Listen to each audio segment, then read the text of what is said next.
Magandang araw sa inyo mga boss. Mag-change oil po tayo ngayon at mag-tune up na lang po. Kasi malagitik na yung under ng Sniper MX ko. Pakitingin na lang, baka makatulong sa inyo sa mga nagdi-DIY dyan. Ito po yung unit ko. Nakaset pala to ng 57. 57 stock block ng Sniper 150, ports stock bulb pero pitch bike na light 10 po, then 28mm carb, CDI, yung Murik na CDI. Maganda yung Murik kasi mawawala yung mag-convert ka ng carburetor mga boss, may mag-iilaw sa dashboard mo na overheat signal po.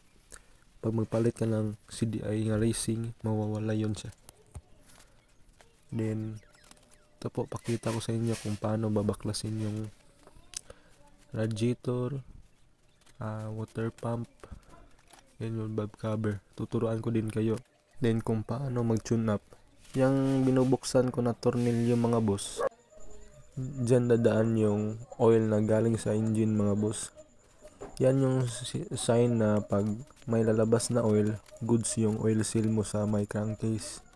Dapat chine-check mo yan habang nag-change oil ka or nag-change oil ka, kasi importante yung oil na lalabas dyan mga boss.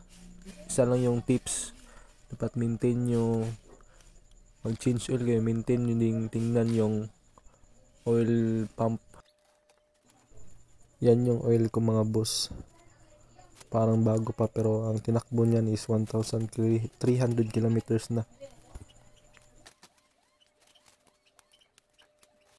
Kailangan nyo siyang tingnan yung timing niya mga boss bago nyo i-adjust yung mga barbula.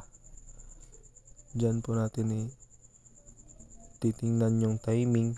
Dapat makita nyo yung yung guhit na yan. So boss, na timing na siya boss. Sa case ko is i-adjust ko na lang yung tensioner ko. Yung stock na tensioner ng Sniper 150 kasi may lagitik siya. I-reset ko na lang siya. Kasi na baklas na lang man din yung mga cover at nag-tune up na lang man din ako. Isasabay ko na lang yung i-reset yung tensioner niya. Drain po natin yung coolant mga boss. Fast forward lang natin mga boss kasi mahaba-haba yung proseso nito Ito, babaklasin na natin yung radiator kasi i-tune up natin siya. Tatanggalin na natin yung water pump niya mga guys.